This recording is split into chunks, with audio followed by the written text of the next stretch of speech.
स्थिति में परिवर्तन हुआ मतलब जीवन के परिस्थिति में भी परिवर्तन होगा। ये प्रिलिमिनरी सिम्टम है।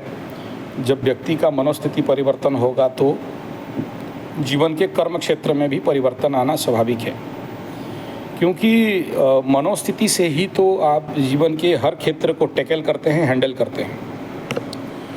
अभी आपके साथ ये हुआ था कि बाय बर्न आपका जन्म कुंडली में चंद्रमा और शनि का बाय बर्न युति है, ठीक है।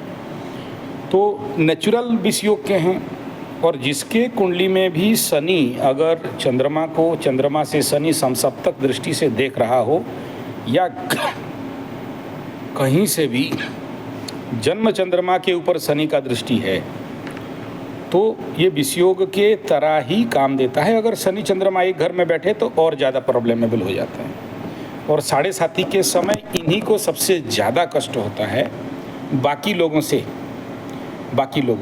इनका पीड़ा, मानसिक पीड़ा, कॉन्फिडेंस में कमी, आत्मविश्वास में कमी और ढेर सारे आर्थिक, मानसिक और परिस्थित्यात्मक परिस्थिति कुछ ज़्यादा होता है। इनको कहा जाता है डबल शनि साढ़े साथी, और ये इतना डबल हो जाता है कि ये लोग मतलब सिस्टम को झेल नहीं पाते हैं, और जिसके कारण बहुत ज़्यादा मानसिक समस्या इनके सामने आके खड़ा हो जाता है।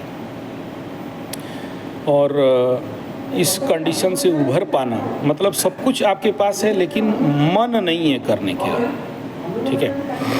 और जब मन आपका कहीं पर छिन्न हो रहा है तो फिर और क्या कर सकते हैं, व्यक्ति कर क्या पाएगा, ये इनका कंडीशन रहता है। दूसरा ये है कि आपका जो नवमांश कुंडली है इसमें चंद्रमा वृष राशि का है, तो ये एक पॉजिटिव पार्ट रहा शनि साढ़े साथी में। लेकिन उसी नवमांश कुंडली में चंद्रमा युक्त राहु, ज़्यादा फियर फोबिया, आप जो बोल रहे हो ना कि मरने का भय रहा, जिसके लिए इंश्योरेंस कर दिया, मेरे बाद मेरे बच्चों का क्या होगा, मेरा बीवी का क्या होगा, और लोग इनको पैसा के लिए परेशान करेंगे। तो इस प्रकार का जो कंडीशन आपके मानसिक लेवल पे रहा, जिसके लिए कुछ ज़्यादा ही पीड़ित हुए, तो ये होना स्वाभाविक बात रह गया। लेकिन जैसे जैसे शनि अपना नक्षत्र परिवर्तन किए, धनिष्ठा में थे, धनिष्ठा से फिर चले गए संपद नक्षत्र में, तो जैसे जैसे आपके चंद्रमा से शनि बाबा दूर गए तो आपके मनोस्थिति में इसका बेसिक परिवर्तन होने लगा, और फिर आप धीरे धीरे इस मनोस्थिति से उभरे।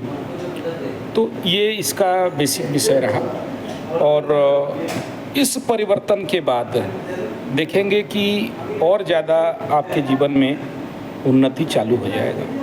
और ये जो अभी वर्तमान का जो शनि बाबा आपके चंद्रमा की स्थिति से जो इनका जो गोचर आगे बढ़ गया, श्रवणा नक्षत्र है, तो श्रवणा फिर धनिष्ठा फिर शतभिषा फिर जन्म संपद विपद क्षमा तारा में गए, तो इस समय और ज़्यादा आपके अंदर बढ़िया कॉन्फिडेंस बढ़ना और आपके बाकी कार्य में भी रुचि बढ़ना, इंटरेस्ट बढ़ना, इसका मात्रा भी आपके जीवन में बढ़ने लगेगा। इसमें एक पॉजिटिव सिम्टम है। प्लस अभी गुरु बृहस्पति भी वृष राशि में चले जाएंगे, मकर राशि से पंचम में चले जाएंगे, तो इसमें भी आपको और ज़्यादा उन्नति मिलेगा। और बहुत सारे ऐसे चीज़ आपको अभी समझ में आएंगे जो चीज़ आप ज़िंदगी में बड़े बड़े गलती, साढ़े साथी में क्या होता है, शनि बाबा जब 25वां नक्षत्र में चलते हैं तो बेवकूफ़ और बुड़बक बनाते हैं, तो उस जो गलती किए थे वो अभी आपके दिमाग में रिपीट आएगा, अरे मैंने तो ये गलती किया, और फिर करेक्शन मोड पे आ जाएंगे, बहुत सारा करेक्शन करेंगे। उस करेक्शन के तहत आपको और ज़्यादा लाभ मिलेगा। प्लस आपके लिए और ज़्यादा पॉजिटिव ये है कि गुरु बाबा का दृष्टि आपके चंद्रमा के ऊपर, आपके लग्न के ऊपर जा रहा है, तो ये और पॉजिटिव बात हो गया, और सुपर पॉजिटिव हुआ, क्योंकि लग्न में केतु चल रहा है। तो विगत 6 महीना से कन्या लग्न राशि वालों को physical problem, mental problem, personality wise problem, विच्छेदात्मक परिस्थिति और कहीं ना कहीं एक बेचैनी, कहीं ना कहीं कुछ ज़्यादा ऐसे छीन सा लगना कन्या लग्न राशि वालों को, ये due to presence of Ketu in your एसन लग्न, तो ये कुछ ज़्यादा था। अभी गुरु का दृष्टि मई के महीना के बाद जब आपकी कन्या राशि लग्न में आ जाएगा, मकर एक साथ आ जाएगा, व्यक्तित्व में विकास, परिस्थिति में सुधार, आत्मिक विकास, करेक्शन मोड और नए नए आयाम, नए नए काम, नए नए लोग आपके जीवन में आना चालू कर देंगे। प्लस अपॉर्चुनिटीज़ आपके पास ढेर सारा आएगा। इस समय आपका जो महादशा को अगर हम लोग एनालिसिस करते हैं, आपके कुंडली में वर्तमान जो महादशा है वो इस समय शनि के महादशा में, शनि का अंतर्दशा 2026 तक चलेगा। ये मतलब समझ लीजिए कि इस शनि के महादशा में भी अगर ये इतना पॉजिटिव बात आप बोल पा रहे हो तो ये बहुत पॉजिटिव सिम्टम है।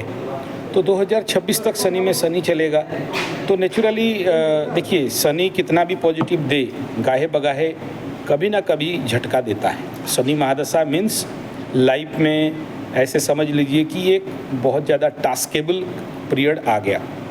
और इधर जो आपका चर दशा है वो टॉरस का है, बृष का है और योगिनी दशा आपका वर्तमान समय में भद्रिका का चल रहा है। तो इन तीनों को मद्देनज़र रखते हुए सर मैं नहीं कह रहा हूँ कि आप बहुत ज़्यादा रिस्क जोन में हो, ज़रूर कॉन्फिडेंस है, लेकिन ये कॉन्फिडेंस ओवर कॉन्फिडेंस नहीं हो, क्योंकि शनि के महादशा में ऐसा शनि जो आपके कर्क राशि में और चंद्रमा से सप्तम में बैठा है। लेकिन मैं कहूँगा आपके लग्न के लिए और राशि के लिए कारक है और यहाँ महाराजयोग बना के एकादश का शनि है। ऐसे समझिए सर, जिंदगी का हर एक मनो इच्छा को परिपूर्ण करके रखने वाला ये शनि का महादशा रहेगा।